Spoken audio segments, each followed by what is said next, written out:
Vous êtes chez MMA Propagande, bonsoir. Et aujourd'hui, on se retrouve à 3. On se retrouve à 3 parce qu'il y a à nouveau un absent, mais cette fois-ci, ce n'est pas Mounir. Mounir, voilà, c'est le grand événement de cette vidéo. C'est le retour de Mounir qui nous revient tout droit de Syrie pour des vacances. Alors, Mounir, comment c'était? T'es un grand malade, la vérité. Un grand malade. Ah, ça va très bien, vous, les gars. Ça va, nickel. Et toi, Mathéo, comment ça va? Ça va très très bien. Ok. Vous trouvez pas que Mounir a l'air apaisé? Je trouve qu'il a l'air apaisé. Vous voyez pas, j'étais pas en Syrie. Hein. Non, il n'était pas en Syrie, voilà, je peux le dire, c'était une blague. Non, mais par contre, tu as l'air apaisé, Mounir, voilà, je tiens à le préciser. Merci. Nous nous retrouvons pour une vidéo consacrée à l'UFC 314. L'UFC 314, dont les combats principaux seront Volkanovski contre Diego Lopez, que nous appelons Lama, parce qu'apparemment il ressemble à un lama, c'est sa coiffure là. Je sais pas d'où c'est sorti, mais c'est resté. Voilà. Ensuite, deuxième combat principal, c'est Michael Chandler contre Paddy Pimblett. Alors, un combat que personne n'avait demandé, je pense. Voilà. Yair Rodriguez qui affrontera Patricio Freire. Ça, c'est intéressant. Oh, c'est intéressant, Yair Rodriguez, c'est sympa. Et Patricio Freire, il arrive à l'UFC, premier combat. Bon, pourquoi pas. Le fou furieux Bryce Mitchell contre Jean Silva. Ça aussi, ça va être sympa. C'est le combat des fous. Je pense. Ouais. Non, je pense que Jean Silva est beaucoup moins fou que Bryce Mitchell. Ah ouais? Oh, on en parlera. Ça dépend quel type de folie on parle, quoi. Ouais. Nikita Krylov contre Reyes. Je pense que tout le monde s'en fout. Hein, moi, je m'en fous. En vrai, c'est potentiellement le retour de Reyes au top niveau, donc ça peut être... moi, d'accord. Moi, j'adore Dominique Reyes. J'aime beaucoup ce combattant. J'aime beaucoup la victoire volée qu'il a eu contre John Jones. Donc, il aime trop nous en parler de ça, Mounir. Grave. Il a pas tort, mais... Non, c'est vrai, ça. Il a eu un downfall, malheureusement, parce qu'apparemment, il y a une malédiction sur John Jones. Quand tu perds contre lui, bah, malheureusement, ta carrière s'effondre. Mais il a réussi à remonter cette malédiction et à revenir. Oui, mais ça reste Reyes en 2025. Je veux dire, je pense qu'il a donné largement ce qu'il avait de meilleur. Bon, ça va, quoi. On a compris. Moi, j'aurais été pour qu'il prenne sa retraite à un moment. C'était un peu triste, mais je pense qu'il prend beaucoup de dégâts. Là, tu me dis tout de suite, je vais dire une dinguerie, et je le pense vraiment. De toute façon, vous savez. Demain, j'ai Reyes en Kalaev pour le titre. Je ne sais pas, j'ai pas de vainqueur. Je ne sais pas qui gagne. Je sais pas quoi dire. Je sais pas quoi dire. Un gros striker solide. Il a fait des performances qui sont solides. Oui, mais on parle de Reyes en 2025. Sa dernière victoire, c'est Anthony Smith. Il faut se calmer. Bon, vas-y, on en parlera, vas-y. Oh là là. Ok, et c'est pas tout. Qu'est-ce qu'il y a d'autre sur la carte? Nous avons Jim Miller qui combattra Chase Hooper. Ça, c'est marrant parce que c'est les plus jeunes contre les plus vétérans. Sean Woodson contre Danny Gay. Bon, je sais pas si vous savez quoi, c'est un petit récap de Mathéo. Tu nous dis rapidement c'est parti. Allez, alors, bon, déjà, premier combat de la carte. Du coup, on a notre française Nora Cornell qui va affronter Hailey Cowan. Hailey Cowan qui est pas très... Elle est en 0-1 à l'UFC. Je pense que c'est clairement à la portée de Nora Cornell. Elle avait fait un combat assez compliqué contre Calvin Canty. C'était au dernier UFC Paris. Donc, elle a pris assez de temps, je trouve, pour, je pense, faire des ajustements. Du coup, je la vois potentiellement assez favorite dans ce combat et s'imposer. Déjà qu'en plus, elle est passée dans le top 15. Donc, pourquoi pas, on va dire, s'assurer cette place. Ensuite, on va dire sur cette carte, le petit prospect à suivre sur cette carte, pour moi, c'est Marco Tullio, qui avait fait un combat à l'UFC qui avait totalement détruit Potiera, l'Ukrainien. Là, il va affronter Treshan Gore. Ça va être assez intéressant, ça va être assez explosif. Ça risque d'être un beau combat dans cette catégorie des moins de 84 kilos. Ensuite, les flyweights, Mitch Raposo contre Sumudaerji. Ça va être un beau combat aussi, les 125. Je ne vais pas vous mentir, ces derniers temps, c'est une de mes catégories favoris. Et là, ça risque d'être très intéressant aussi.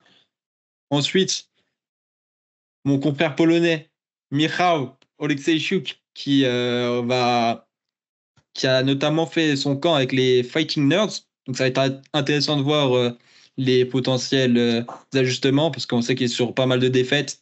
Tu peux nous redire le nom, s'il te plaît?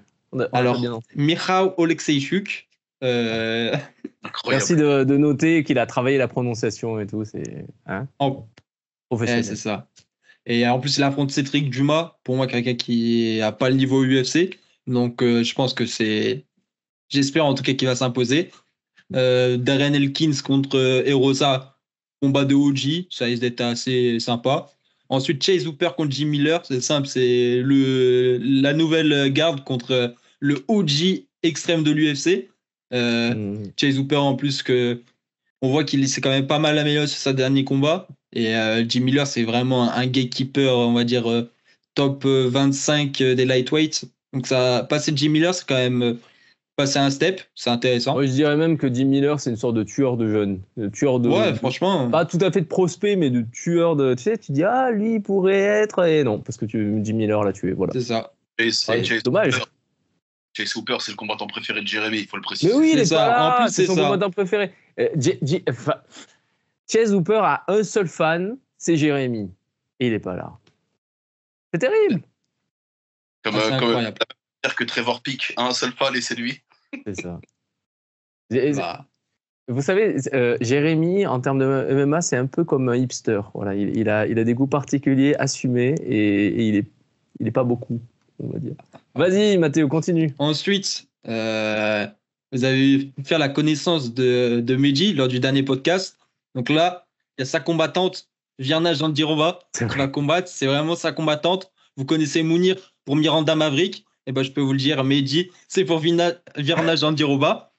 Il y a aussi TFS avec Talita lors de la dernière carte qui nous a. Je cite pas le nom, c'est Talita.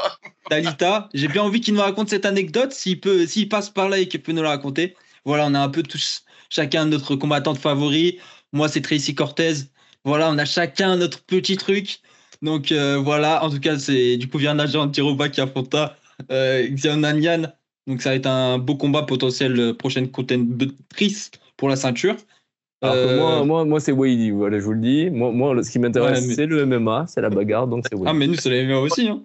Il y a un truc qui m'intrigue sur ce combat, sans vouloir paraître pro-féministe ou quoi que ce soit, mais vu les classements des deux meufs, pour moi, ce combat n'a rien à foutre en prélim.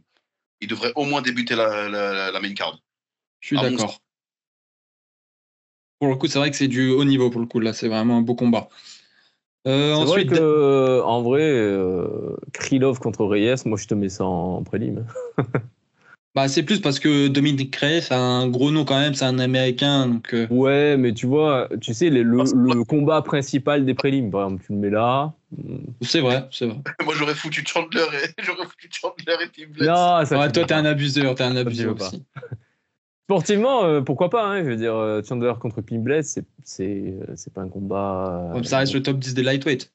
Ouais, mais tu vois ce que je veux dire, Chandler, il est sur Chandler. 15 défaites consécutives. Pimblet, ça fait longtemps qu'on l'a pas vu. Enfin bon, je sais pas. Non, Pimblet, on s'en fout du Beatles. Là. Je parle vraiment de Chandler. Pour toi, il est top 10, la vérité. C'est un top 10 Chandler? À mon humble avis, bon, en vrai, sur ses accomplissements, on peut pas dire le contraire. Après, est-ce qu'il a le niveau vraiment top 10? Je pense que c'est compliqué. Attends, à l'UFC, c'est quoi ses accomplissements? Il a combien de défaites d'affilée? 3. Bah, il a pas perdu à l'UFC. Hein. Bah, Chandler, On parle pas Ah, de Pimblet. De Chandler. j'ai cru. Vous parlez de Chandler, ok. Ah Bah, non, oui, Chandler, attends. c'est limité, Chandler, ouais. Ah non, ouais, là, c'est chaud. En vrai, ça fait un moment qu'il devrait plus être dans ce top 10. Bah oui. Nous sommes d'accord. Ah non. Là, il est septième. Ah, septième. Ah là là, c'est quoi cette histoire là? Septième, pour Alvarez, il n'est même pas top 15, il me semble. Ah ouais, non, mais c'est sûr, non, mais tout ce qui arrive avant le top 15, là, c'est du lourd. Là, c'est du très, très lourd chez le lightweight. Il est à 2-4 à l'UFC. Après, il faut voir l'opposition. Mais... Et il a tapé Hooker et Ferguson. Ferguson vieux. Ferguson dépressif à cause de Khabib. Hein. C'est pas Ferguson Prime. Ouais, non, mais même Ferguson finito, quoi. C'était Ferguson post-Gagey. Ça va pas. Non, jamais il devrait être septième. C'est n'importe quoi. Bon, chacun aura son avis là-dessus. Je pense que. Ah ouais, non, mais on est d'accord. Ensuite, Danny Gay contre Son Woodson. Ça va être assez intéressant. Woodson qui est assez atypique avec ses longues jambes. Et Danny Gay, c'est un peu pareil, il est très difficile. Il a fait un gros combat contre Leron Murphy. C'était son dernier combat. Il a vraiment. Il a affronté Lopez en short notice, il me semble. Et il a affronté. Ouais, c'était un short notice de à peine 2 heures. Et il est très difficile à finir. Je sais même pas s'il s'est déjà fait finir. Donc c'est vraiment. Gay, excellente défense. Excellente. Mais par contre, son style, je le trouve horrible. Enfin, je dis ça, mais la dernière fois, il a fait un combat plutôt divertissant. Mais son style est tellement défensif, c'est dans la. Tu sais, il annule son adversaire, je déteste ça. Ça me fait penser à qui, Danny Gay? Non? C'est un mini Belal. Non. Genre, pas du tout. Je parle de son striking, sa manière de striker, c'est un mini Belal. C'est quelqu'un qui prend pas beaucoup de risques et qui est quasiment hermétique défensivement. J'aime bien ce gars-là, franchement, j'aime bien. Bah, Belal, c'est surtout qu'il avance, il te lutte, quoi. Il te jab, il te lutte, Belal. C'est ça le truc. Gay, c'est même pas que ça. Il défend en striking, il recule et tout. Et c'est juste, je sais pas, il n'y a rien qui passe. Mais par contre, offensivement, il n'est pas non plus incroyable. Il est pas. S'il était incroyable offensivement, il serait champion. Il a knockdown Lopez. Il a knockdown Lopez, il n'a pas réussi à finir, il me semble. Ou c'est Murphy, c'est Murphy ou Lopez. Murphy, je crois que c'est Murphy. Je me souviens que contre Lopez, il y avait des choses, mais je me souviens pas d'un knockdown. Après, Lopez, il faut se dire un truc, c'était quand même, il devait combattre qui déjà? Mitchell. Je crois qu'il devait combattre Mitchell. Mitchell, ouais, c'est ça. Et non, c'était Ortega, pardon. Voilà, il devait combattre Ortega. Ortega n'avait pas fait le poids. Donc, à un moment, Lopez avait accepté de faire un catchweight plus lourd. Et au dernier moment, Ortega n'avait tellement pas fait le poids qu'en fait, c'est la pull-out. Et Lopez a dû redescendre de poids, donc il a fait le yo-yo. Et ça s'est ressenti dans la cage. On a senti qu'il était vraiment fatigué. Il était ralenti. Et prendre Igué en short notice, c'est vraiment pas un cadeau. Donc, ouais, voilà, il faut pas trop juger sur ça. Igué a fait un très beau combat. Il a été très, très courageux, très généreux aussi. Je trouve qu'il a vraiment tout donné. Donc ça, c'était plutôt cool. Ça, c'est un bonhomme quand même. Oh, bah, tu prends un combat à 2 heures, t'es dans le public, on te dit ouais, tu combats, tu dis oui. Et tu donnes ça, franchement. Ouais. Bah, ça m'est personnellement déjà arrivé. Et... Bah, après, mais est-ce que c'était pour le top 15 Mounir n'est pas impressionné. Voilà, Mounir n'est pas impressionné. Non, si t'es prêt, en fait, tu t'entraînes à l'année. Le problème, c'est le poids. Mais si on te dit que le poids, c'est pas un problème et que tu t'entraînes à l'année, rentrer à 2 heures dans une. Après, le ring et la cage, c'est différent. C'est vraiment pas la même chose. Mais ouais, c'est des choses qui sont déjà arrivées. Ça m'est déjà arrivé personnellement. On t'appelle, t'es dans le public, tu supportes un de tes gars qui est de ton camp, de ton gym. Et t'as le promoteur, parce qu'en Thaïlande, c'est des promoteurs qui tiennent les stadiums. T'as un promoteur qui vient voir ton coach qui te dit oui, j'ai un gars qui a fait une indigestion, l'adversaire Abdul qui s'est chié dessus aux toilettes là. Ah ouais, merde. Vas-y, bref. Vas-y, boy. Un boxeur pour remplacer. Et il est là, il regarde, parce que en général, dans les corners, au-delà d'avoir du staff, t'as aussi des gars du gym. Et il m'a proposé, il m'a dit écoute, est-ce que là 72 kilos ça t'intéresse? J'en pesais 68 sur le moment. Je dis vas-y, let's go. J'ai perdu. J'ai perdu. Mais, voilà, je suis reparti. La morale de l'histoire, elle est éclatée. Hein, la morale de l'histoire, elle est éclatée. Non, la morale de l'histoire, c'est que c'est possible. C'est possible de. Voilà, c'est pas. Bonhomme à lui d'avoir accepté pour une ligue aussi majeure que l'UFC qui peut, sur une défaite, ça peut changer ta carrière, je suis d'accord sur ça. Mais l'exploit sportif de prendre un combat à 2 heures, ouais. Si t'es au poids régulièrement. Après, normalement, quand t'es dans une KT, ça veut dire qu'à ce niveau-là, tu fais un gros cutting. Normalement, t'es pas censé faire le poids le jour même quand t'es dans le public. C'est pas normal. T'es censé être plus lourd. D'accord avec toi. Après, attention, est-ce qu'on l'a vu sur la balance Igué? C'est vrai. Bah, en fait, ils ont dû refaire une pesée genre juste avant le combat en fait pour officialiser vraiment le combat par rapport à la commission. Du coup, le poids il était à, je crois que c'était quasiment des welterweight, hein. C'était quasiment du 77 kilos, hein. C'était du 75. Mais tu vois, Lopez, lui il a encaissé les changements de poids. Bah lui, il avait tout à perdre. Hein. Mounir, tu penses que pour la pesée, ils ont fait une rabib? C'est-à-dire qu'ils ont fait oui, t'inquiète, ça passe. T'es au poids. Non. Je pense que la pesée, un mec, je pense honnêtement qu'un mec à 2 heures d'un combat, j'en suis la preuve vivante, tu peux pas être au poids. C'est pas possible. Tu es dans le public, on te dit, va à ton poids de combat 2 heures avant, tu le sais pas, c'est impossible. Il n'y a aucun humain sur cette planète, aucun sportif professionnel dans un sport que ce soit pugilistique ou de préhension qui va te dire ouais, non, moi je suis tout le temps au poids. Même Colby Covington lui-même, hein, celui qui est plus proche de son poids de forme, il n'est pas à 77 de joueurs. Et si tu l'es, ça veut dire que tu n'es pas dans la bonne caté. Exactement.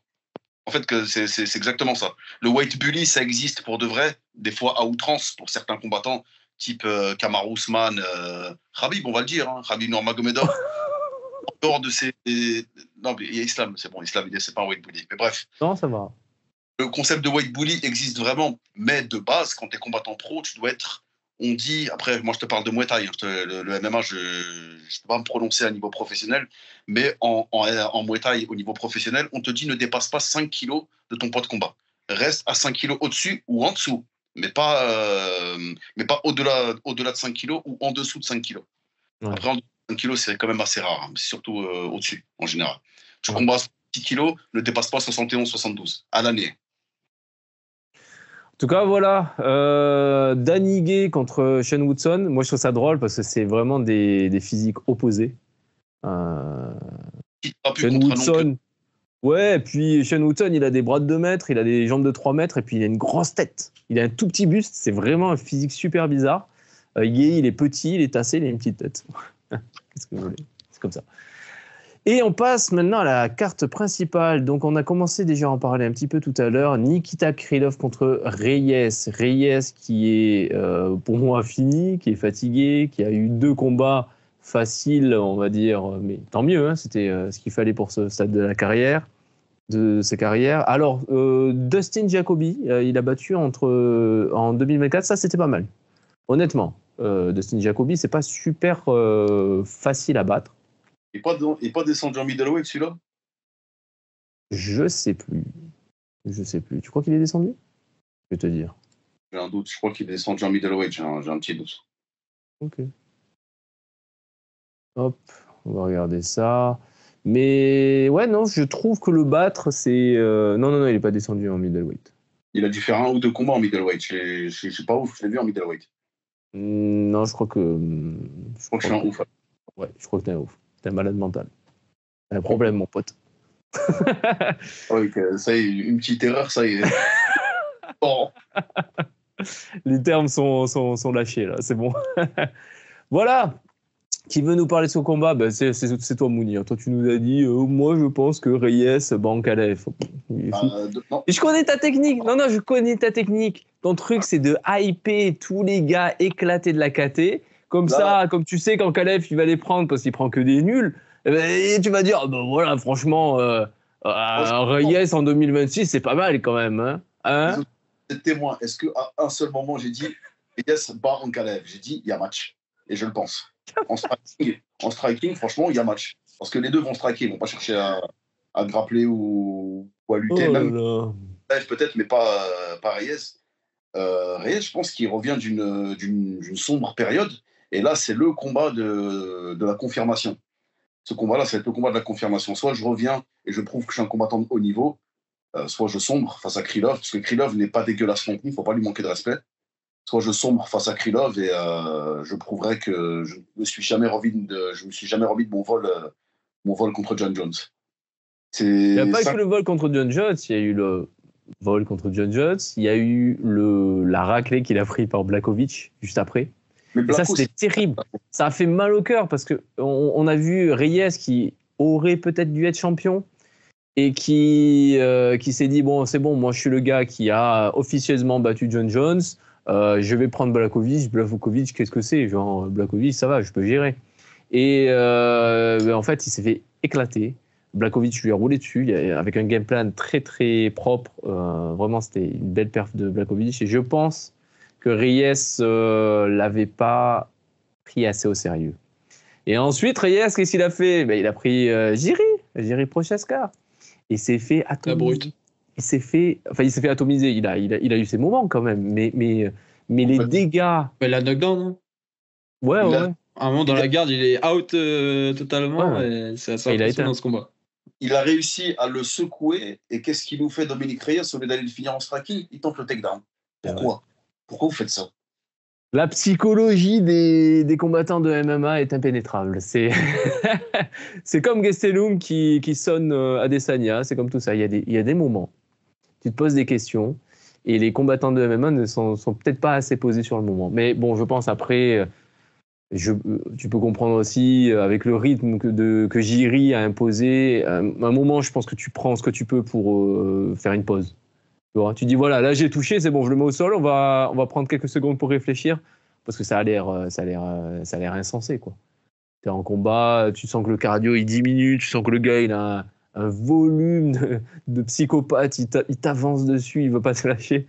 Et je peux comprendre aussi. Mais voilà. Et c'est dommage, donc il a fait. Moi, je suis fan de Prochaska. Mais je vous dis, Prochaska, il a dormi pendant une demi-seconde. Il a dormi au sol et puis il s'est réveillé. Mais voilà, ça c'était un combat qui a fait. Il Pardon? n'a pas fait. C'est l'erreur que Pereira, il n'a pas fait. Il a vu qu'il a touché Jiri lors du clinch, là, que la prise a commencé à affaiblir au fur et à mesure qu'il lui a asséné des coups de boutoir, là, des coups de butoir. Et il a compris, il a insisté là-dessus. C'est pour ça que je comprendrai jamais ce choix de je te touche, je t'emmène au sol. Pourquoi? Je te touche debout, finis le debout. Bref, ouais. M'énerver si je parle de ça longtemps. Après, tu sais, je pense on a souvent avec les lutteurs la menace de lutte qui vient pourrir le striking. Tu vois, ce truc-là, dès que le gars, tu sens il représente un danger au sol, il peut t'amener, tu sais que tu n'es pas à l'aise, bah, tu vas toujours être focalisé sur ça, ce qui fait que tu ne pourras pas développer ton striking. Je pense qu'il y a pareil avec les gars qui tapent très fort. Je te dis, attention, même si je l'ai touché, même s'il n'a pas l'air bien, même si là, j'ai pris le contrôle en striking, à tout moment, il peut m'éteindre. Je pense que tu dois quand même le garder en tête. Il a dû comprendre que Jiri qui tape, ça fait mal. Et il s'est dit, bon, allez, peut-être, on va gérer ça. En tout cas, voilà une victoire avec un finish, mais c'était monstrueux. Le coup de coude retourné, je m'en souviens encore. Ce combat-là, il était spécial. Et les dégâts que ça a fait, je ne suis pas sûr qu'on puisse s'en remettre. Donc voilà. Reyes revient de ça. Très compliqué. Je ne sais pas comment il va faire pour. Je serais vraiment étonné si on le voyait avoir un manteau à nouveau. Franchement. Est-ce que quelqu'un a un truc à rajouter sur ça? Matteo? Bah, en vrai, c'est assez compliqué quand même. Ce combat, il est. Enfin, on a Krylov quand même, c'est un gars, faut le rappeler, ça fait 2 ans qu'il n'a pas combattu. Donc, bon, on a quand même des interrogations sur quel niveau il va revenir dans la cage. Reyes, il est quand même sur 2 victoires par finish. Donc, il est bien revenu de ses 3 défaites assez compliquées, avec 3 par gros KO quand même. Enfin, Blachowicz, c'était chaud. Jiri, on n'en parle pas, il s'est fait assassiner. Ryan Spann, il lui a mis un jab, il l'a éteint. C'est vrai. C'est compliqué, mais il est bien revenu. Il a pris son temps, il a pris 2 ans aussi. Il est revenu, il a battu Smith et Jacoby, les 2 par finish. Bon, c'est pas non plus la meilleure opposition. Là, il a vraiment une opposition top 10. Après, au niveau des 2 styles, c'est quand même Krylov, c'est un gars qui est bon au sol. Il peut pourrir un peu le combat, ça peut un peu bloquer Reyes. Reyes, il est quand même bon physiquement. C'est un combat, franchement, il y a beaucoup d'interrogations sur le fait que, surtout Krylov, ça fait 2 ans qu'il n'a pas combattu, le gars, donc on n'a aucune certitude vraiment de comment il va revenir dans la cage. Moi, pour la beauté j'aimerais une victoire de Reyes, c'est sûr. Après, c'est compliqué. Je sais même pas qui est favori. Ah, Krylov, il est underdog. Donc, tu vois, quand même, Reyes reste favori. Je pense surtout parce qu'il a combattu récemment et il s'est imposé en plus par finish. Donc, ça reste un combat intéressant à voir. De toute façon, cette KT, elle est morte. Donc, concrètement, il faut se satisfaire du peu qu'on a. Donc, Reyes, 35 ans. Krylov, 33 ans. ouais. C'est Ça veut pas... rien Raison depuis peu, d'ailleurs. dire. Voilà, ça veut rien dire. C'est vrai que la fourchette est plus large en light heavyweight. Après, ils ont Par des contre, sacrés carrières à l'UFC. C'est 18 combats à l'UFC quand même, Krylov. Hein. Les dégâts à force. ouais. Ah, mais Là, regarde. là les deux, ils ont pris. Mais je pense que Reyes a pris beaucoup plus cher. Il a fait moins de combats, mais ce qu'il a pris dedans, pouf, c'est sale. Chrono, Mathéo.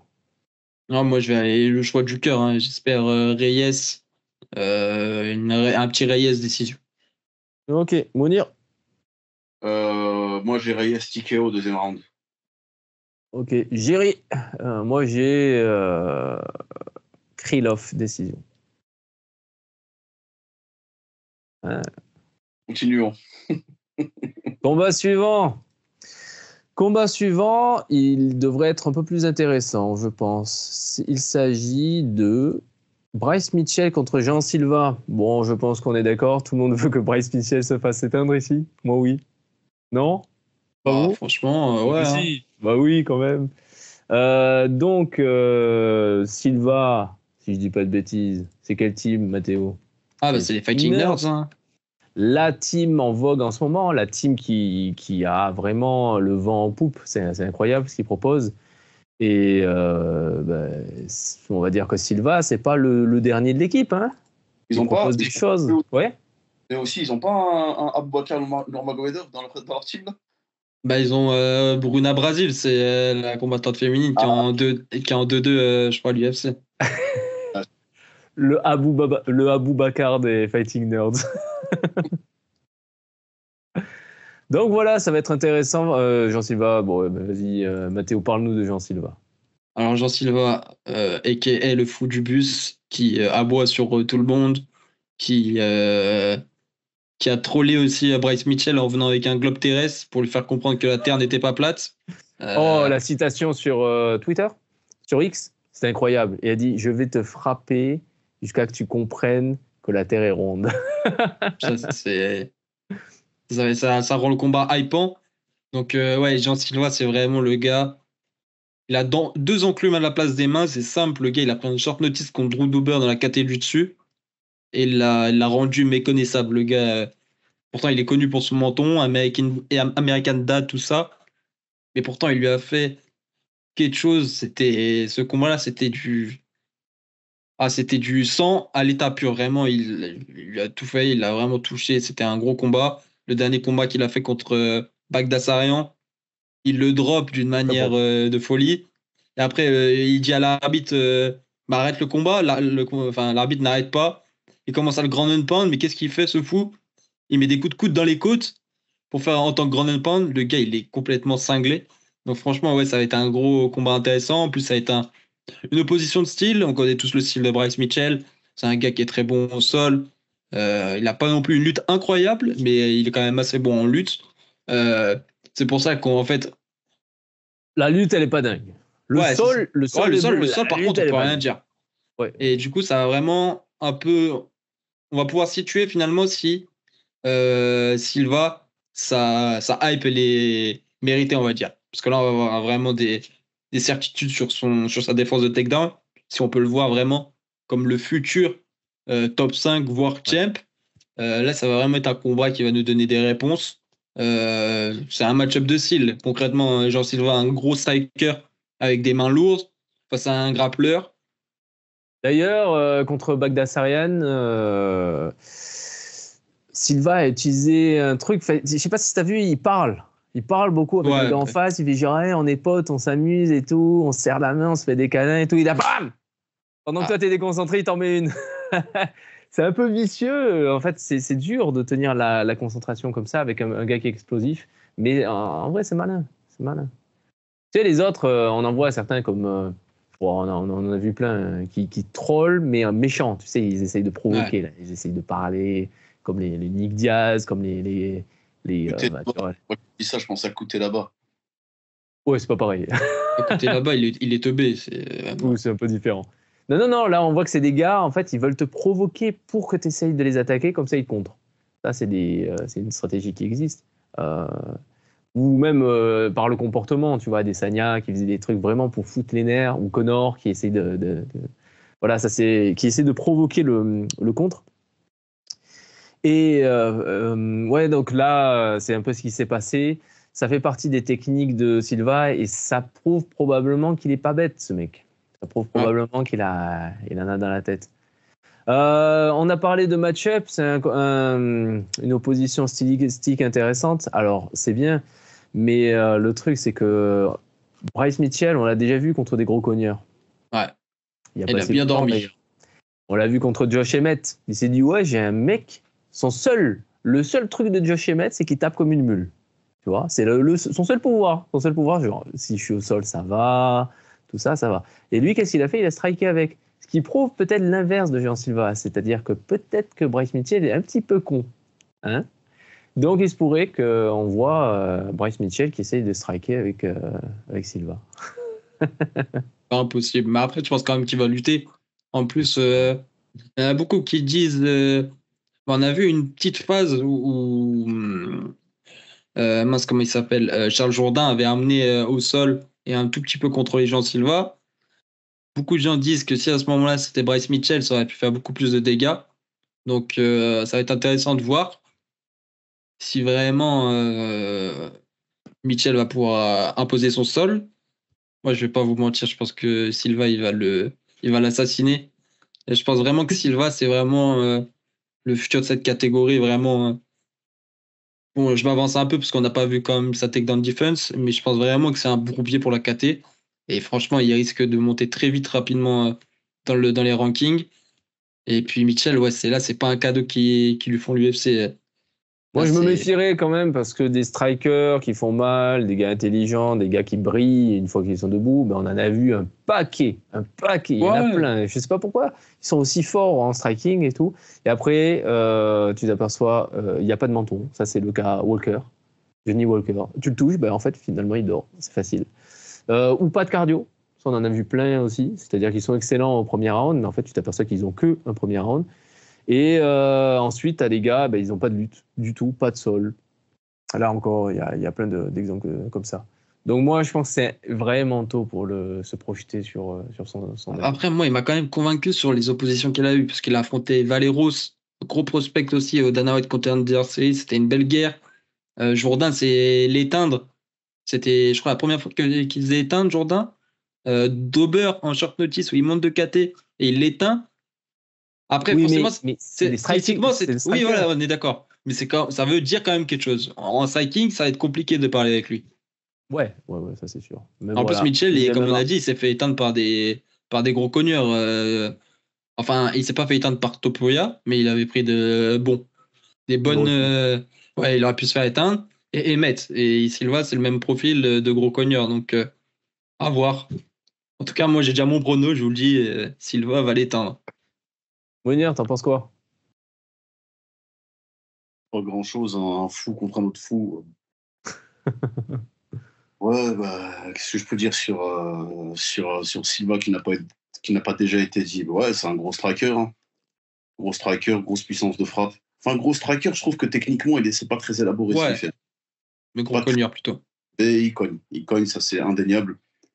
Et t'es pas hypé par Silva? Ça t'intéresse pas plus que ça?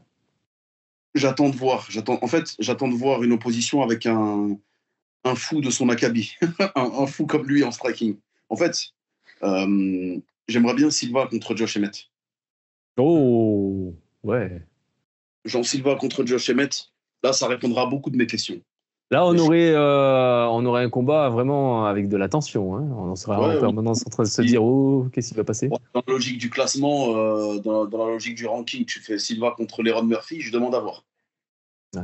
Je demande à voir un technicien comme Murphy, comment Silva va réussir à le surprendre. Ouais. Parce qu'il est bon de Josh Emmett, il n'est pas tombé, Murphy, la semaine dernière.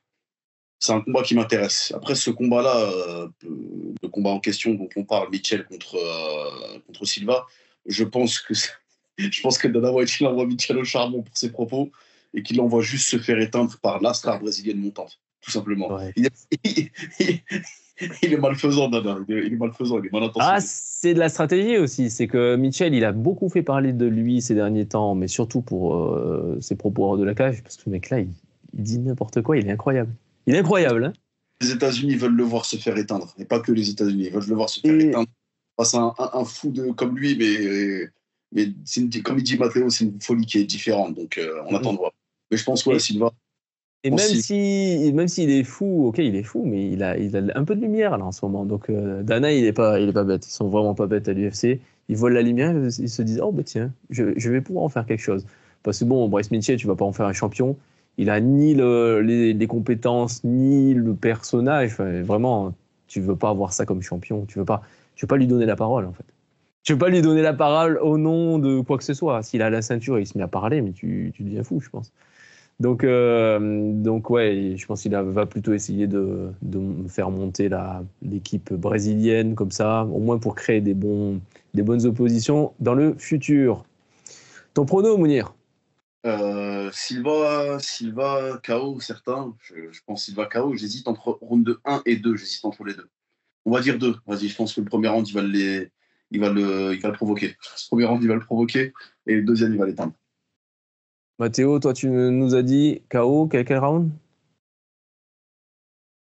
KO premier round, ouais. Premier round, je pense qu'il va confirmer sa hype. Ouais. Et ça va être reparti là pour un gros tour du train Silva. Là. Moi, il y a un truc auquel je viens de penser, c'est que dans la Fighting Nerds, dans la team, ils ont aussi des grappleurs. Ils ont de bons grappleurs. Je pense qu'ils savent gérer ça. Caillot. Caillot. Ouais. Bon, après, c'est pas les mêmes KT, mais voilà, on voit que c'est pas du tout une team uniquement de gros cogneurs ou tout ça. Donc, je vois quand même, ça serait logique pour moi que Silva se soit préparé pour un profil comme Mitchell. Donc, je le vois l'éteindre. Round 2. Round 2, KO. Cold. Voilà. Combat suivant, c'est qui? Ça, j'aime bien. C'est Yair Rodriguez contre Patricio Frère. Pitbull. Qui va en parler? Vous n'avez pas l'air hypé. Bah, moi, ça va, hein, franchement. Moi, j'aime bien. Je sais pas, vous En aimez termes de pas? C'est à Absolument pas de ce combat. Je considère que ce combat comme un manque de respect envers Yair, c'est tout. Ouais, mais alors, c'est cool de le voir, non, Yair? Moi, j'aime bien. C'est un manque de respect, la vérité. Je pense que l'UFC, ils ont fait du chantage, ils ont mis un coup de pression à Yair. Prends Pitbull, sinon, voilà, level Edouard Shimaev. Ouais. Mais, Prends Pitbull, sinon on sort ton dossier USADA. ouais, parce que Pitbull, il a combien? 35, 36 ans, Pitbull? 37 Je même. vais te dire. 37. Ouais. 37. En plus, il me semble il était dans la catégorie du dessus au Bellator. Ouais. Bah, Ouais, il a été champion featherweight. Dernier Oui. combat qu'il a fait, c'était un feather. Récemment, ses derniers combats, c'était en quelle catégorie? C'était en featherweight. Featherweight. Oui, d'accord. Ok. Il a eu un catchweight et ensuite il a fait un combat juste avant contre Sergio Pettis en bantam. Ouais, bah écoute, ce combat, je vais aller vite. Hein. Je pense que Pitbull, il va être dépassé par les événements. C'est un très bon combattant, j'ai rien à dire, un très bon combattant. Mais, enfin, c'est même pas c'est un très bon combattant, c'était un très bon combattant. Je pense que le train est passé, le train de la hype, il est derrière lui. Et le train du Prime est derrière lui aussi. Donc, je pense qu'il est venu prendre une retraite level Chandler à l'UFC. Et Yair, c'est pas le bon match-up pour lui. D'ailleurs, tu as parlé de Chandler. Est-ce que tu penses que ça va être ça, l'idée de. Il va essayer de faire une histoire, je sais pas quoi? Est-ce que c'est possible? Je pense que il a le même, ils espèrent, l'UFC espère pour lui le même parcours que Chandler, mais ce qui me, ce qui me surprend un petit peu concernant l'UFC ces derniers temps, c'est qu'il ramène beaucoup de gens des autres organes, alors que par le passé, il ne faisait pas ça. Moi, je C'est comprends totalement. Parce que tu es là. quelque chose. Hein. Tu fais venir Pitbull. Tu es à peu près sûr qu'il va se faire éclater, mais il ne sera pas champion. Tu le sais. Tu le fais venir un peu vieux. Donc, tu as deux choix. Soit tu prends toute sa hype et tu la donnes à un de tes combattants. Alors, tu vois, tu viens finalement récolter les fruits du Bellator ou du PFL ou des autres orgas. Soit tu te débrouilles pour faire un match-up avec les gars qui sont déjà venus, tu le refais affronter Chandler en lightweight, tu fais des histoires, etc.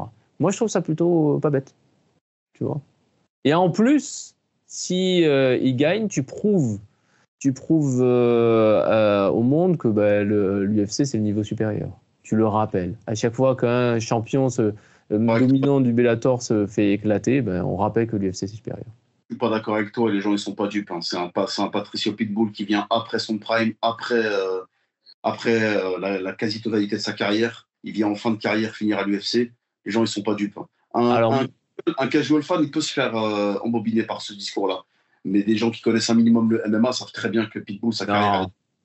Monière, ces choses-là, ça s'oublie. C'est comme les conditions, tu sais, quand on voit un combat et en fait on sait qu'il y a eu un vol, ou on sait qu'il y a eu un short notice, un problème avec le poids, des considérations un peu bizarres, ou de la triche, ou tu sais, tout ça on oublie en fait. On oublie, on voit juste le vert ou le rouge. Et c'est tout ce dont les gens se souviennent. Surtout les gens qui vont venir après, tu vois, les nouveaux fans, etc. Ils vont pas voir tout l'historique du truc. C'est comme les gars qui pensent que BJ Penn est mauvais. Il y a des gars qui pensent que BJ Penn c'est un nul. C'est un nul parce que tu regardes son palmarès. C'est quoi tout ce. Tu vois tout le rouge sur le palmarès de BJ Penn. Tu dis mais ce mec-là il est surcoté, c'est un nul. Parce qu'ils ne savent pas ce que c'était BJ Penn au moment de son prime et ce que ça représentait comme adversité.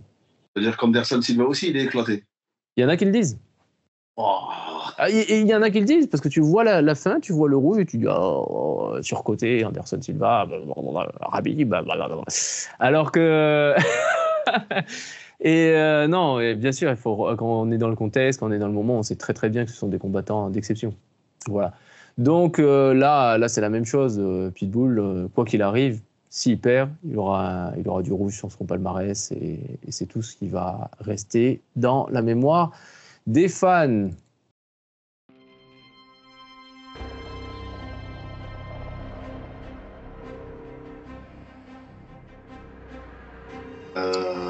Tu pourras mettre fin d'enregistrement me concernant. J'ai une femme qui me regarde de travers. Je vais devoir vous laisser. Ça marche, on fait ça. Et bien on va finir à 2. Je donne mes pronos vite fait pour Ouais, vas-y. C'est quoi les autres combats? Vas-y. Les autres combats. Déjà, ce combat-là, c'est quoi ton prono? Yair décision. Yair décision, ok. Ensuite, c'était quoi? C'était Chandler contre Pimblet. Je pense que Pimblet va l'emporter, mais je veux que Chandler gagne. Ok, comment il va l'emporter? Pimblet. Ouais, je pense à la décision. Il va le ragdoll pendant 3 rounds. Et peut-être qu'il va trouver la sub. Il va trouver la sub. Vas-y, sub R2 ou Chandler. Mais j'aimerais que Chandler gagne. C'est pour le principe. J'aime pas Pimblet. Volkanovski contre Lopez. Je pense que Volkas, il a pris trop de KO dans sa carrière. Il est trop vieux pour le game. Et il va se faire éteindre par Lopez, je pense, au 3e. Ok, ça marche. Prono pour Yair contre Pitbull, Mathéo. Combat compliqué. Pitbull trop vieux, arrive à l'UFC trop tard, je pense. Yair, par contre, surtout sur un 3 rounds, en fait, je vois bien Yair. On sait qu'il arrive très bien à se déplacer. Il envoie des kicks un peu de. Bon, le gars est très divertissant concrètement avec son style taekwondo. Bon, par contre, son anglaise laisse à désirer quand même. Ouais. C'est surtout un kicker. Ouais, c'est surtout un kicker. Pitbull, quand même, c'est quelqu'un qui a qui est très complet. Il peut faire du sol, il est bon debout. Et s'il a beaucoup d'expérience, en vrai, ce serait intelligent pour lui de bloquer au sol, on va dire, Yair, ou en tout cas de faire un maximum de contrôle. Je vois une une chance de victoire comme ça, en faisant un combat un peu dirty. Mais au vu des dynamiques, même si Yair est quand même sur 2 défaites, je vois quand même Yair plus jeune. C'est compliqué de voir Pitbull là, moi je trouve. Même si le dernier combat qu'il a gagné contre Kennedy, le Canadien, qui a combattu récemment contre la semaine ou l'avant-semaine dernière pour le tournoi du PFL contre Movlid Kaibulaev, qui est invaincu, il l'a vraiment mis dans le mal. Il a failli prendre son 0, c'était une split décision. Il aurait pu clairement perdre. Donc c'est pour dire que le gars, il est encore bon. Ça va être un combat divertissant, je pense, mais bon, au vu de l'âge, des dynamiques, je vois quand même Yair par à la décision. Je ne vois pas se finir. Ok. Et bien, moi aussi, je vois Yair, mais j'aurais bien un KO. Alors pourquoi? Je ne sais pas, mais par un kick. Un kick. Okay. C'est juste que je trouve que contre les gars comme Pitbull qui sont complets, qui sont, tu sais, très conscients ouais, non, mais ils ont tout bien cadré et tout. C'est très dur de les battre, c'est très dur de les finir et tout. Ben justement, la seule solution, c'est un mec très créatif qui te sort un coup que t'as jamais vu, un truc genre tu te dis ça existe cet angle, ça existe, tu vois, tu dois juste voir le pied qui t'arrive dans la tronche et ça tu peux rien y faire. Et je vois bien Yair sortir ça. Je vois bien Yair surprendre Pitbull qui sera qui est un peu vieux. Enfin, qui est même très vieux pour la KT, qui aura pas forcément le menton qu'il avait avant, qui a pas forcément la vitesse qu'il avait avant et qui pourrait se faire surprendre. Voilà. Je vois ça évidemment sur un kick parce que c'est Yair, je vois pas autre chose. Et en plus, comme Pitbull est petit, ça rend quand même les high kicks très très faciles à porter. Et tu peux les lancer plus loin, tu peux les lancer plus vite. Non, franchement, je le vois bien. Donc voilà, je ne sais pas ce que ça sera. Et juste, alors je le dis au passage, mais pour ceux qui ne connaissent pas Yair Rodriguez, c'est un combattant, on ne peut pas dire qu'il soit hyper équilibré. C'est-à-dire qu'il a vraiment des spécialités, il y a des trucs qu'il sait faire, il y a des trucs qu'il ne sait pas faire. Mais ce qu'il sait faire, et c'est bien le faire. Ouais. Et si vous voulez des gars qui sortent des trucs vous ne connaissez pas, il faut voir Yair Rodriguez. Je me souviendrai toujours de ce KO en 2018 contre Korean Zombie. Dernière seconde du combat, alors qu'il se fait rouler dessus. Enfin, pas rouler dessus, mais il perd très clairement le combat. Yair Rodriguez renverse le truc en mettant un coup de coude remontant. Oh là là là là là. Ah, c'est des trucs de PlayStation, ça on voit jamais ça. C'est improbable de placer ça. Et c'était peut-être le KO un des KO de la décennie, quoi. C'était incroyable. C'était incroyable. Voilà. Allez voir ça si vous avez jamais vu, c'est incroyable. On va passer maintenant à l'avant-dernier combat de la carte, celui que personne n'attendait. Bon, évidemment, Mounir a disparu, comme vous avez remarqué, parce qu'il est en train de se faire gronder par madame. Voilà. Michael Chandler contre Paddy Pimblett. Michael Chandler qui est sur énormément de défaites d'affilée, 2 d'affilée. Non, il a 2-4 à l'UFC, comme j'ai dit tout à l'heure. Sur le papier, c'est assez catastrophique. Dans les perfs, il a un truc pour lui, c'est qu'il a toujours fait le spectacle. Ouais. On est d'accord. Divertissement. Voilà. On a aussi remarqué avec le temps que c'était un énorme tricheur. Ça, il faut le voir quand même. Il fait tout. Les doigts dans les yeux, les doigts dans la bouche, les doigts dans le nez, les doigts dans les oreilles, il fait tout. Les groin shots, il fait les coups interdits, il fait les je te tiens les gants. Franchement, il a la totale. Il a tenu la cage aussi. Ça, c'est sale. Tenir la cage, c'est pas bien. Qu'est-ce qu'il n'a pas fait finalement? Non, il a tout fait. Il a le. Tu sais, c'est comme le loto. Tu sais, tu dois cocher les cases. Lui, il a le loto John Jones, tu vois. Je l'ai aussi, celui-là. Voilà. Non, vraiment, c'est sale. Et attends, un moment, il a fait quoi? Il a craché son sang dans la bouche de son adversaire. Il s'est mouché, il me semble, de tout le sang qu'il avait dans le nez sur Poirier, je crois. Dans la bouche de Poirier. C'est pendant qu'il était au-dessus. T'es là, tu lui dis non, tu peux pas faire ça. Tu peux pas faire ça. Ça, c'est dégueulasse. C'est dégoûtant. Oh non, franchement, rien que d'y penser, mais comment t'as des idées pareilles? Franchement, voilà. Et pourtant, après les combats, il nous fait des grands discours pour nous expliquer que l'important, c'est la persévérance, le travail, l'intégrité. Le gars, il nous parle comme si c'était le gentil de l'histoire, alors qu'en fait, il est dégueulasse. Les actes ne suivent pas avec les paroles. Ah non, c'est génial, c'est génial. Et le pire, c'est qu'il est persuadé d'être le gentil. Ouais. Quand tu le vois et tout, tu sais que t'as l'impression qu'il est persuadé de... Non, c'est génial, c'est génial. Il se prend pour Captain America, je sais pas quoi, c'est trop drôle. Donc voilà, on va le voir affronter Paddy Pimblett. Paddy Pimblett qui a un nom, il a une hype. Bon, je sais pas ce qu'elle en est, sa hype maintenant, là, en 2025. Parce qu'il est arrivé, voilà, vous connaissez les Anglais, grosse hype, grosse fanbase qui est très, très, très active. Et voilà. Mais sportivement, il a montré à la fois de bonnes choses et de mauvaises choses. Il a montré qu'il avait un sacré menton, mais il a aussi montré qu'il avait une défense en striking éclatée au sol. Il a un bon jeu de soumission, ça a toujours été le cas. Il le tape plutôt fort, voilà, mais par contre, techniquement, c'est beaucoup trop ouvert. On a vu plusieurs vols le concernant, enfin plusieurs. Il a au moins un vol sale qui était contre Jared Gordon. Alors moi je vous le dis, jamais il gagne ce combat, c'est absurde. Et ensuite il a montré des perfs bizarres contre Tony Ferguson par exemple. Il n'a pas été dominant du tout contre Tony Ferguson de 65 ans. Bizarre.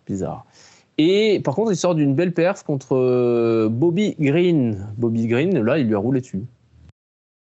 Bon voilà. Est-ce que tu es hypé par Paddy Pimblett?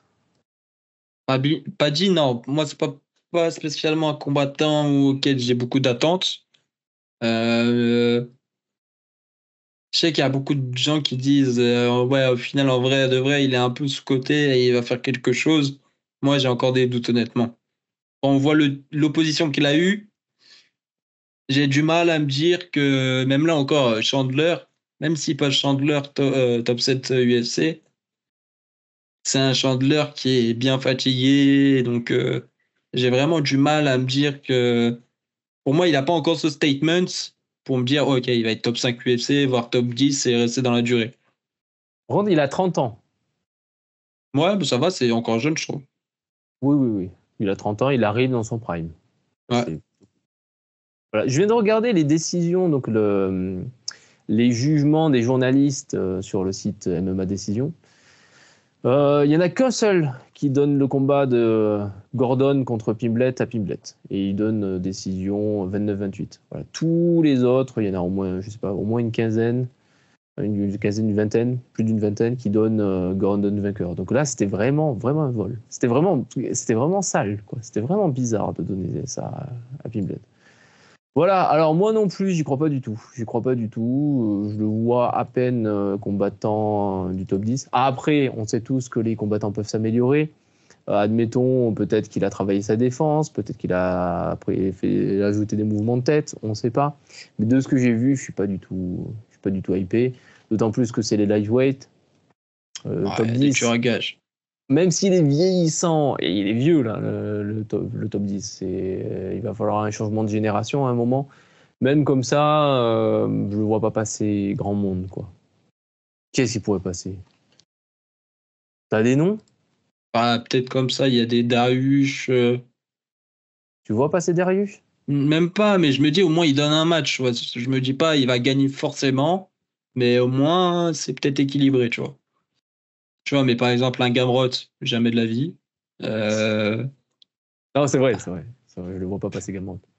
Ou Cœur, en vrai de vrai, ça ferait une guerre, mais je le vois pas gagnant. Moïcano, c'est compliqué. Fiziev, il se fait tuer. En vrai, si Pimblett, si Hooker a battu Gamrot, je vois pas Pimblett le passer. Je vois pas Pimblett passer Hooker. Je sais pas, j'y crois pas trop. Darius, bon là, il faut voir aussi où il en est, Darius. Je sais pas exactement à quel point il est vieux et tout. Je sais pas trop. Moïcano, je vois pas passer Moïcano même. Tu vois passer Moïcano? Je pense, tu vois, il y a un match déjà, tu vois. C'est plus compliqué avec un Fiziev, tu vois. Fiziev, c'est chaud. Hein. Ah, je vois pas passer Fiziev du tout. Bah ouais, c'est ça. Tout. Fiziev, tu vois, c'est catégorique. Ouais, tu le verras, il le mettra pas au Impossible. sol et en striking, il va prendre une rafale, il va rien comprendre, quoi. Ouais. Et après, on passe déjà derrière lui, donc c'est compliqué, hein. Ouais, des Poirier, c'est mort. Ouais, on pourrait, c'est. Non, franchement, là, c'est dur. Hein. Je pense que Gaethje le tue. Ouais, Gaethje va le. Ouais, non, franchement, le reste, c'est dur. Hein. Non, je le vois même pas rentrer vraiment dans le top 10. Tu vois. Ouais, non, c'est chaud. Hein. Et contre BSD, t'en penserais quoi? En vrai de vrai, si on avait fait ce combat avant que. Juste après, par exemple, Poirier, moi, je vais pas te mentir, j'aurais été 200% sûr que BSD aurait gagné. Maintenant, j'ai un peu plus de doutes déjà. C'est beaucoup plus serré. Ça serait un combat intéressant, franchement. Honnêtement, un derby, on va dire France-Angleterre. Non, moi je vois BSD lui rouler dessus quand même parce que. Il est quand même difficile à finir. Hein. Si c'est sur un 5 rounds, par exemple, c'est chaud. Hein. Ouais. Non, là j'étais en train de me dire, Pimblet, il est tellement ouvert. Il est bon au sol aussi. Il est tellement ouvert. Ouais, mais en striking, il est tellement ouvert. Je le vois bien prendre des dégâts, mais d'un côté, BSD, c'est pareil. Il est tellement ouvert que. Ouais. Ouais, je sais pas en fait, j'en sais rien. C'est plus serré que prévu. Hein. Franchement, quand BSD était en pleine bourre, je vais pas te mentir, je pense que dans ma tête, je voyais ne pas durer très longtemps avec Pimblet, tu vois, vraiment l'éteindre. Maintenant, les cartes sont redistribuées. Ouais, c'est vrai. Ça va être compliqué à dire, surtout s'il y a des changements stylistiques de la part de BSD. Ouais, en plus, faut revoir BSD dans la cage pour reprononcer sur ce combat. Ouais, je c'est pense. ça. Et Chandler, là, bon, Chandler, c'est vieux, là. C'est c'est vieux, très vieux, là. 38 ans en lightweight, c'est quand même compliqué. Donc Tu vois, quasiment quoi, ouais. quasiment 2 ans à avoir attendu McGregor Ça, en train c'est de triste. Il s'est fait boire des bières. douiller. Il s'est douillé comme pas possible. Je pense que c'est pour ça qu'il lui donne Pimblet, c'est aussi parce que Pimblet, il y a Hype. une hype, il y a un nom, et tu te dis, vas-y, on n'a pas de Connor, mais on a un Pimblet si tu veux, ça t'intéresse Mais franchement, ouais. Compliqué hein, pour lui. Je vais dire un truc terrible, mais j'ai un petit peu hâte que toute cette génération, elle dégage. J'en ai un peu marre. J'ai envie de voir du sang, Du renouveau. du sang frais. Voilà, c'est pas possible. Parce que on a l'impression de revoir toujours les mêmes match-up. On va se taper un jour, on va se revoir un Geji contre Poirier 3. On va se voir un Oliveira contre Chandler 4. Non, enfin 3.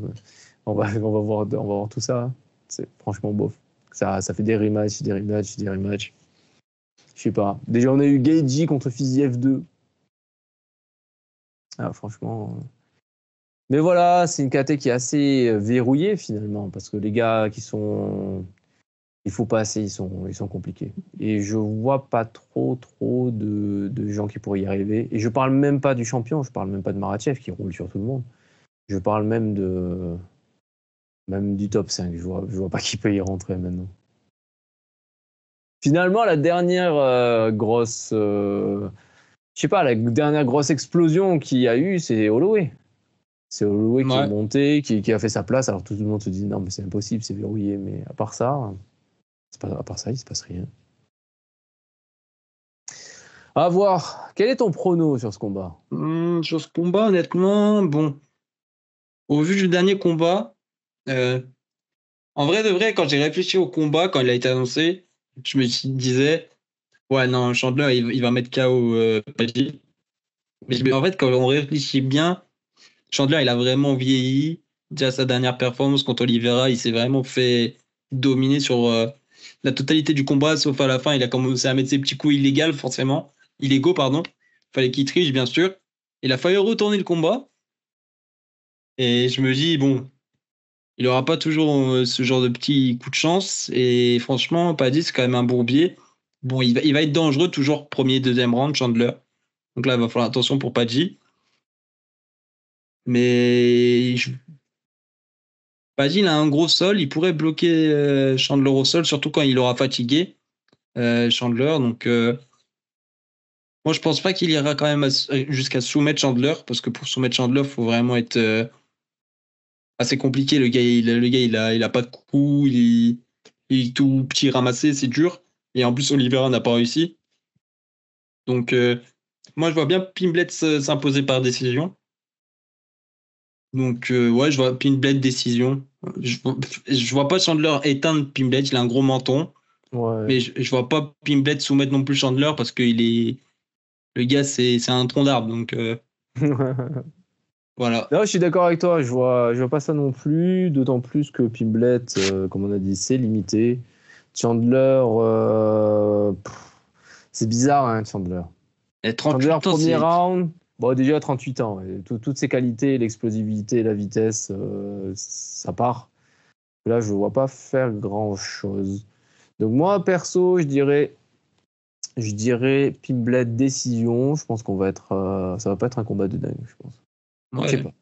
Ah, quoique.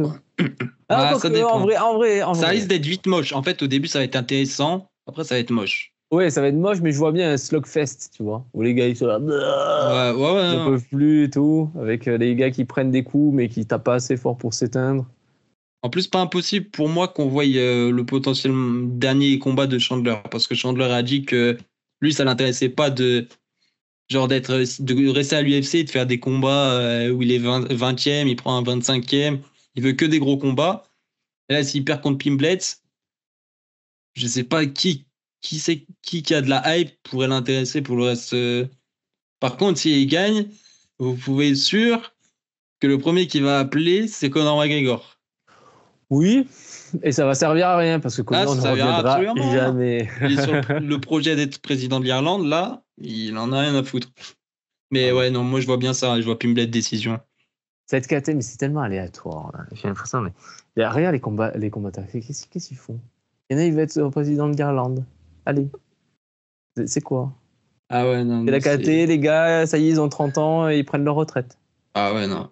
T'as Je comprends pas. Il y a la BMF qui est balancée au milieu de la KT pour faire un peu des combats, je sais pas. Ah ouais. C'est absurde. Il n'y a rien qui va dans cette KT. Ah non, c'est spécial. On a Moïcano. Moïcano. Le seul truc qui manque, c'est Bryce Mitchell dans la KT. Voilà. S'il y avait Bryce Mitchell à la KT, on dirait, bon, allez, vas-y. Voilà. Le fou du bus. C'est ça, ouais. Ok, donc tu as donné ton prono. J'ai donné mon prono. On va passer au combat principal. Et là, ça va aller... The main event. Vite. Je sais pas si ça va aller vite. On va voir ça tout de suite. On passe maintenant au combat principal, au main fight, Alexander Volkanovski contre Diego Lopez. Alors, Volkanovski, on l'aime bien, moi je l'aime bien. Voilà. Il a eu un prime incroyable quand il était contre Holloway 3, on l'a vu, quelle vitesse, quelle maîtrise. Un combattant très très très intelligent, qui a toujours eu un menton pas douteux, mais ça se voit quand il se fait toucher. Par contre, il a une vraie capacité à régénérer, à se remettre. Ouais. Franchement, ça c'est impressionnant. On l'a vu se faire toucher par Holloway, par exemple, et revenir après, puis continuer. Voilà, c'est un combattant qui... Il a quel âge? 36? Ouais. Oui, il me semble, ouais. Il a 36 et pour moi, c'est typiquement le genre de style qui vieillit mal. C'est basé sur la vitesse, c'est basé sur la distance, sur le timing, gestion de distance, sur l'adaptation. Et ça, c'est un truc, passé un certain âge, tu perds ta vitesse. En fait, tu t'adaptes à rien du tout parce que tu prends des patates. Et voilà. Si tu n'as pas un menton pour gérer ça, c'est quand même compliqué. Contre Diego Lopez, c'est l'inverse. C'est un jeune. Il arrive. Alors lui, c'est marrant parce qu'il est arrivé à l'UFC. C'était un second choix. Hein. Il est arrivé en short notice, je crois. C'était contre Movsar. Et je crois que c'était contre Bryce Mitchell. Il devait à la base combattre Bryce Mitchell. Mitchell n'a pas pu. Et c'est Diego Lopez qui a pris le relais. Il est entré. Tout le monde s'attendait à ce qu'il se fasse rouler dessus parce que en fait, c'était un mec inconnu, quoi. Un faire valoir, on pensait. Ouais, voilà. Alors, il était marrant avec sa petite mèche là et tout. Voilà. Mais en fait, il a donné tout ce qu'il avait dans ce combat. Il a tout tenté. Il a pris Mossar. Il a fait toutes les tentatives de soumission qu'il pouvait faire. Ça a roulé, scramble dans tous les sens. C'était incroyable. C'était un très beau combat. Et il a perdu. Certains disent qu'il aurait gagné officieusement, mais voilà, il a perdu sur le papier. Il a montré un peu de quel bois il se chauffait. Un combattant extrêmement divertissant qui avance. Ça, c'est incroyable. Il met une pression de ouf. Et non, franchement, c'est devenu un favori du public et c'est pas pour rien, je pense. Donc les deux vont s'affronter et ça fait mal au cœur parce qu'il y en a un, on l'aime bien comme contender et l'autre, on l'a bien aimé comme champion. Même s'il n'avait pas le style le plus divertissant au début, finalement, il a quand même montré qu'il était un combattant d'exception. Il a été numéro 1 pound for pound pendant un moment. Et récemment, il s'est fait totalement éteindre par Topuria. Voilà, Topuria qui a laissé sa ceinture vacante. Alors ça aussi, il va falloir m'expliquer ce qui se passe à l'UFC. Le gars arrive, il est champion, il éteint tout le monde. Et au lieu d'établir une domination dans sa KT, qu'est-ce qu'il fait? Il monte dans la catégorie au-dessus. C'est une stratégie, pourquoi pas? Je sais pas. Le truc, c'est que les changements de KT, je pense que Dana, il commence à en avoir un petit peu marre, là. Il commence à en avoir un petit peu marre, et ça se voit parce qu'il a été obligé de rendre sa ceinture pour pouvoir monter. Alors, voilà, ceinture vacante. Est-ce que Volkanovski était le mieux placé pour prendre la ceinture? T'en penses quoi, toi? En vrai, il a perdu une seule fois dans cette catégorie. Il était le champ, dominant. Je trouve. En fait, c'est logique, mais au niveau choix, on va dire,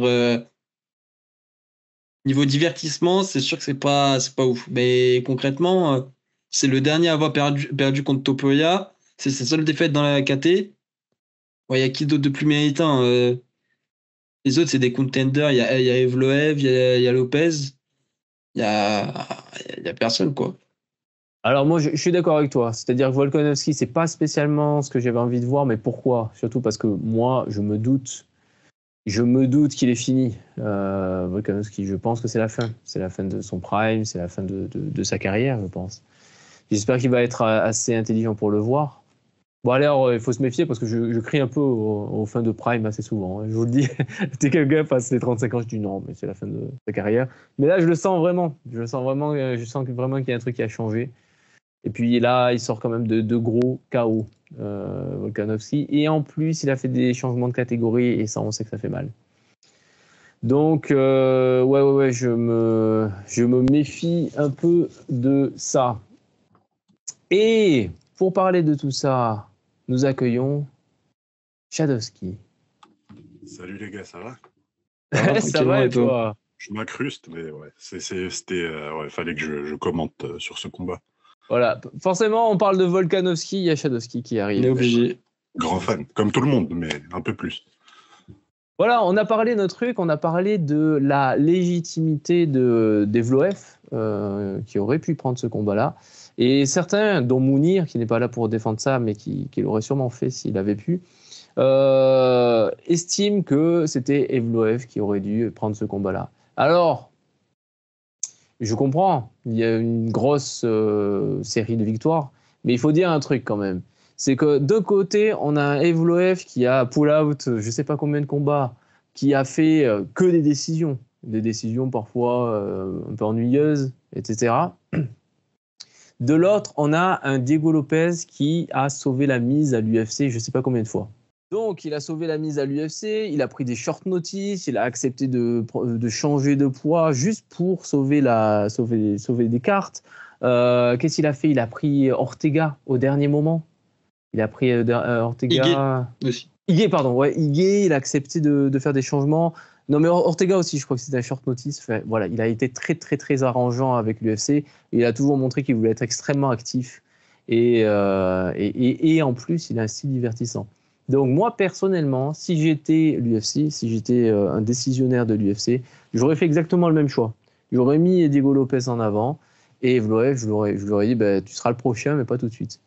Je trouve que c'est logique, je trouve qu'il y a un aspect méritocratique, si on peut dire, parce que au bout d'un moment, si les gars ils se bougent pour sauver la carte, il faut quand même leur rendre ça au bout d'un moment, sinon ça n'a plus aucun sens finalement de faire des sacrifices. Voilà, Shadowski, est-ce que tu veux nous parler de ce combat? Donc moi, si je devais dire un truc par rapport à ce combat, c'est que j'ai un peu le même sentiment que vous aviez eu vous deux quand on analysait Topuria Volkanovski, mais que je refusais d'admettre, c'était il a fait son temps et que le menton est abîmé, du coup il prend beaucoup moins bien les coups qu'avant, tu vois. Et ça, j'ai enfin réussi à l'admettre. Je vous l'avais dit dans notre groupe chat. J'ai dit que j'avais enfin compris ça et que même si je suis fan de Volkanovski, je dois quand même donner l'avantage à Diego Lopez sur ce combat. Et pour plusieurs raisons. La première, c'est que le style de Volkanovski, il rentre, il met ses combos, il sort, tu vois, c'est magnifique, mais c'est hautement risqué. Et on l'a vu, tous ces combats pratiquement à haut niveau, il était en danger. Que ce soit contre Chad Mendes, Holloway la trilogie, il y a des moments où il s'est fait knockdown, il y a eu des moments un peu chauds, à part le troisième combat. Ortega, il y a eu des moments chauds, même si c'était pas sur de la boxe, hormis le cinquième round. Donc, Volkanovski, il a besoin d'être en danger, tu vois, pour réussir, pour avoir du succès. Et il a plus ce truc, tu sais, le truc que Volkanovski avait avant, tu sais, quand il se fait knockdown, il se relève direct. Bam. Il se relève direct et il dit let's go, tu vois. Bah, il a plus ça, en fait. Là, quand il se fait knockdown, il reste knockdown. Soit il prend du ground and pound, soit Alors, il est stiff, quoi. Faut quand même dire un truc, c'est que on a dit ça, les 2 KO qu'il a pris, c'est contre Topuria. Topuria et un head kick, ouais. Brute. Il a pris une brute Topuria, il a réussi à KO Holloway, ce qui est quand même du jamais vu. Et un high kick de Makhachev c'est un high kick. Un high kick, forcément, tu le prends. N'importe qui, ouais. Si tu prends le tibia sur la tempe, ouais, tu vas tomber. Mais bon, loin de moi l'idée de dire que Chad Mendes frappe aussi fort que Topuria, mais Chad Mendes, c'est un cogneur. Et à l'époque, il s'était relevé direct, tu vois, contre Chad Mendes. Donc, il a plus. Enfin, son style n'est pas compatible avec la trajectoire que prend la division actuellement, tu vois. Et avec l'âge. Et avec l'âge aussi, effectivement. Donc, moi, je vois bien, ça me fait du mal de le dire, mais je vois bien un petit KO de Diego Lopez dans les 2 premiers rounds. Mais en revanche, si on dépasse le 3e, 4e, ça peut être intéressant, même si je vois toujours pas Volk gagner. Je pense que même si ça va à 4-5, je pense que Diego Lopez, il aura trop fait le taf dans les 3 premiers rounds pour que ça soit rattrapable. Puis il y a le danger Diego Lopez sur le dos, tu vois. Même si tu veux mixer, l'amener au sol, Diego Lopez est extrêmement dangereux sur son dos. Donc ça aussi, c'est risqué pour Volk. Enfin, il y a tellement de risques. Enfin, c'est pas. Si c'était Evloev encore, bon, je pronostiquerais toujours Evloev, mais je pourrais voir éventuellement Volkanovski. Et c'est pas, encore une fois, je pense pas que Volkanovski soit inférieur à ces gars à niveau skills ou quoi. C'est juste l'âge. Vraiment l'âge et le kilométrage un petit peu niveau carrière qui me fait pencher. Comme on a dit, stylistiquement, ça se base beaucoup sur la vitesse. Cette vitesse, elle n'est plus là. Ça va être compliqué, quoi. La vitesse, je rentre, je mets mes combos, je sors. Tu sais, les low kicks, même les low kicks, tu vois, les low kicks qu'il envoie, généralement, il a le menton un peu à l'air. Donc tout ça, c'est des facteurs à risque. Je ne sais pas si tu vois, un de ces coups, on va dire signature, c'est les low kicks qui sont doublés, voire triplés. Oui. Et ça, c'est incroyable. C'est génial. C'est comme doubler le jab, c'est hyper intelligent.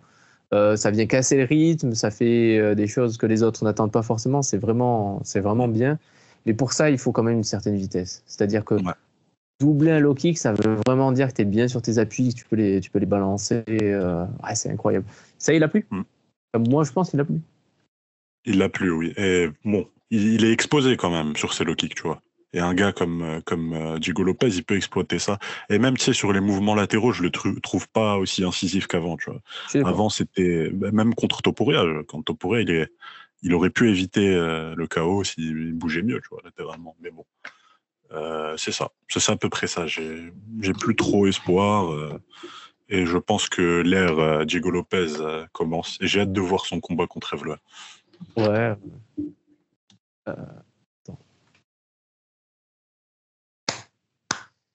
Énième coupure, t'as encore un bruit de micro, faut faire attention. Moi, j'ai mieux. Pardon. Là, je sais pas ce que c'est, mais il y a un bruit. Vas-y. Ah, d'accord. Je dois dire quoi? Je dois reprendre à quel moment? Non, c'est bon, tu dis rien, okay. Je vais parler. Faut juste que je me rappelle ce que je voulais dire. Diego Lopez. Ah oui! Faut dire un truc aussi sur Volkanovski, c'est que dans sa carrière, il a montré qu'il savait très bien combattre face à des gens qui lui mettent la pression. Il arrivait à le faire, quoi. Et ça lui est déjà arrivé d'être en reculant et quand même de gérer le truc, d'arriver à se déplacer sur les côtés, reculer, mettre des low kicks alors qu'il recule. C'est assez bizarre, mais voilà, il était capable de le faire. Bonne gestion de distance, bonne gestion de son allonge. Et là, il va être face à un gars qui avance en continu. Mais je ne suis pas sûr que cette capacité-là, effectivement, soit toujours là. C'est lié à exactement ce qu'on vient de dire, la vitesse, les déplacements. Ouais, je pense que ça va mal se passer aussi. Donc, je suis d'accord avec ton prono. Je vois aussi un finish de Lopez assez vite dans les 2 premiers rounds.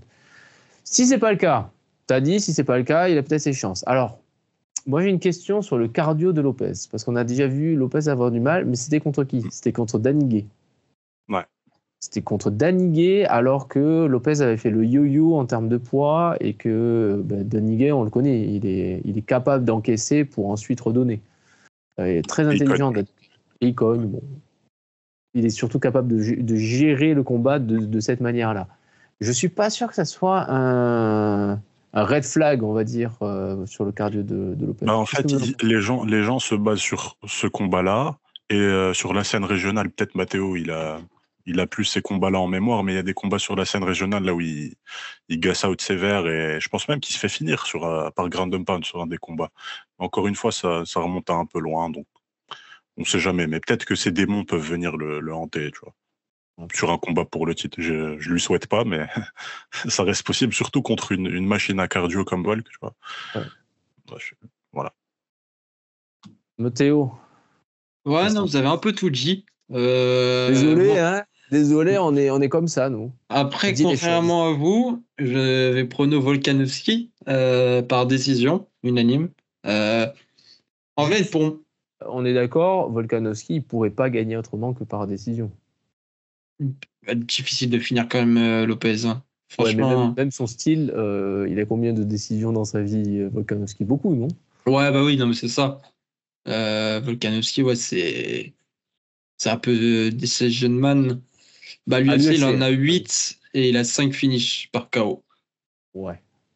Après, bon, c'est sûr que les finishes, il les a pas trop eu. Ah, quoique, ouais, il a battu Korean Zombie et Yair Rodriguez. Moi, ça reste pas quand même, c'est pas un finisseur, hein, on va pas se mentir. Sinon, il aurait plus de hype à l'UFC si c'était. Korean Zombie blessé. C'est important de le préciser. Ouais, en plus. Et vieux, ouais. Fin de carrière. Ouais. Mais c'est vrai qu'il trouve l'ouverture sur Yair. C'était stylé, j'ai bien aimé le contre. Puis le ground and pound derrière. Non, mais là, il est incroyable. Il était incroyable dans cette phase-là. Effectivement, c'était son prime. Ouais. Moi, son prime, je l'ai vraiment vu en direct. Il était contre Holloway 3. Je me suis dit, là, ça, c'est un combattant dans son prime. Là, il est au top.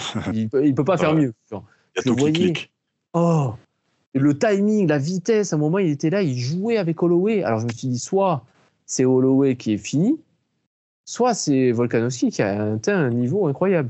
Et moi, je me suis dit, je suis toujours comme ça, je suis toujours un peu pessimiste. Je me suis dit, non, mais c'est Holloway qui est fini. C'est Holloway qui est fini. Bon, Holloway nous a prouvé que c'était pas le cas. Il nous a prouvé qu'il n'était pas fini du tout. Donc, ça veut dire que Volkanovski a atteint une espèce de sommet à ce moment-là. C'était beau. Ouais. C'était poétique, presque. D'ailleurs, à peu près à la même période, Holloway atteignait son pic aussi. Tu sais, c'était les combats contre Qatar, les combats contre Gaethje, tout ça. C'est ça. Je sais pas s'il vient. Non, il vient après. Le combat contre Gaethje vient après la trilogie, le combat de trilogie. Mais c'est à peu près le pic Holloway aussi, tu vois. Ouais, c'est ça. Ouais. Mais sinon, je pense que par rapport, pour revenir à Volkanovski, je pense qu'il figurera dans les vidéos What If, tu sais, les vidéos, les tops un peu What If que les gens aiment bien faire sur YouTube. Je pense qu'il y figurera, mais pas en tant que gars qui n'a pas su exploiter son talent ou son potentiel, mais en tant que gars qui a pris une décision à un moment de sa carrière qui a pu lui coûter quelques années de succès, quoi. Et je pense que les gens contre Makhachev. C'est ça, les gens reviendront sur le short notice qu'il a accepté. Tu vois, je pense qu'il a été un peu trop courageux sur ce coup-là et que ça lui a coûté quelques défenses de titre en fait de Roy. Et on s'en souviendra, ça c'est certain. Je suis d'accord avec ça. Je pense que, en fait, il est tellement fort qu'à un moment il a peut-être pas vu ses limites. Il a pas vu que prendre Makhachev en short notice comme ça, alors que tu fais pas le poids et tout, Ouais. T'as beau être aussi fort que tu veux, il faut pas le faire, quoi. C'est pas un choix stratégique. Et là, il faut peut-être se poser des questions sur son management, parce que c'était un très mauvais choix de management. Ouais, j'ai pas aimé. J'espère qu'il a été très très très très très très bien payé. Ouais, on peut imaginer qu'il a été bien payé. Vu qu'il a pris ça en une ou 2 semaines, donc sûr qu'il a dû être compensé. Son physique, il était horrible. Ouais. Vraiment, il était un peu gras, alors que horrible. d'habitude, c'est in shape, 100%. Ouais. Théo, on t'a coupé la parole. Ouais, non, mais du coup, ce que j'allais dire, j'avais dit mon prono. Je vois Volkanovski décision. En fait, tout va dépendre de si Volkanovski arrive à survivre aux 2 premiers rounds. Je trouve que le KO power de Lopez vraiment descend drastiquement au fil du combat. Enfin, du peu qu'on a pu voir en tout cas à l'UFC. Ensuite, je trouve quand même bon, même si, bon, contre Topuria, il gagnait quand même les 2 premiers rounds avant de se faire éteindre. Ça, on l'oublie Alors, un non, peu. ça veut rien dire. Ça. Oui, non, mais il s'est fait éteindre. Le Non, mais résultat, ça veut il est rien là. dire parce que Topuria fonctionne comme ça. Topuria, Oui, déjà, pendant un moment, il observe. Et ensuite, quand on dit gagner, il faut voir le truc, c'est pas une victoire de ouf. Quoi. oui, non, C'est juste mais Topuria qui attend l'ouverture. je veux dire, il s'est pas fait rouler dessus, quoi. Enfin, Ah, il s'est fait salement éteindre. oui, non, mais je veux dire, c'était pas. Il a pris full knockdown au premier round et après, il s'est fait éteindre aussi. Mais pour moi, c'est le jeu de Topuria qui fait ça. Ah ouais, non, mais je suis d'accord, mais j'avais prono de toute façon Topuria, mais en Mais tout on cas. peut dire qu'il a eu plus de succès que Max Holloway sur les 2 premiers rounds contre Topuria. Ouais, Parce que alors Max déjà, Holloway, c'était serré, et même sur les cartes, il perd les rounds. Mais effectivement, Topuria, c'est un mec qui enregistre les infos, tu vois, avant c'est de ça. trouver l'ouverture parfaite. Et c'est ça qui le rend incroyable. Mais bon. Et j'aimais quand même des doutes sur Lopez parce que, bon, dans l'opposition qu'il a eu, bon, il a eu quand même Ortega qui est bon, mais Ortega, bon, c'est pas le gars le plus fiable, on va dire, mais il a quand même, il aurait pu l'éteindre au premier round, qui aurait été un sacré statement quand même. Ensuite, il a fait quand même une décision unanime assez poussive contre Danny Gay en short notice de 3 heures. Et Evloev, Pour bon, après, moi, c'était un short notice. si je regardais ça, j'enlèverais les cas les plus exceptionnels, c'est-à-dire le combat où il a le plus galéré et le combat où il a le plus brillé. Tu les enlèves parce que tu te dis peut-être que le gars en face il était fatigué ou alors peut-être que justement le short notice Ouais. a tout joué. Donc moi j'enlèverais le combat contre Igué qui pour moi sont pires et j'enlèverais aussi un combat où il a été peut-être le premier contre Evloev parce que je trouve qu'il a été particulièrement bon sur ce premier combat.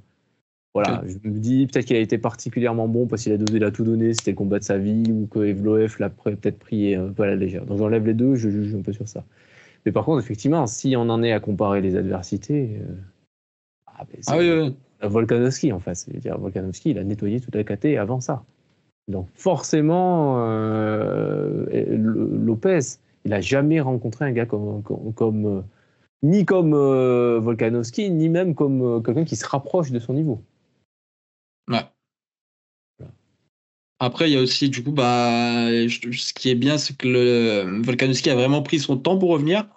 Je pense que c'est bien, surtout physiquement. Bon, après, il y a toujours le ring rust quand même. Donc, sur ça va être un point négatif d'avoir pris autant de temps. Mais je pense que c'était nécessaire dans tous les cas. Il fallait prendre ce temps loin de la cage.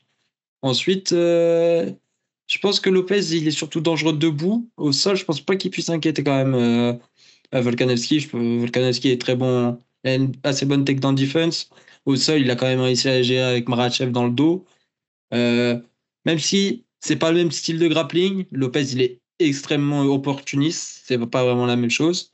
Mais ouais, non, je pense que Volkanovski peut le gérer et le gêner. Donc, je vois une décision unanime. Peut-être 49-45, on va dire Lopez va prendre le premier round. Enfin, 49-46 et Ouais, on a compris, t'inquiète. 49-46. Et ouais, on va repartir sur je sais pas si ça va être un long règne de Volkanovski, mais en tout cas, il va reprendre la ceinture. Ok, donc on a une décision pour Volkanovski et 2 finishes pour Lopez. Très bien. Sur ce, on va s'arrêter, parce qu'il faut que j'y aille. Merci beaucoup d'avoir écouté. Merci Mathéo d'avoir été là du début à la fin. Merci Shadowski de nous avoir rejoints à la fin. Merci à Mounir qui a dû partir parce qu'il s'est fait gronder. On se retrouve bientôt. N'oubliez pas de vous abonner. N'oubliez pas d'appuyer sur le bouton like, de laisser des commentaires, de parler avec nous. Et on se retrouve très bientôt pour une nouvelle carte. Salut!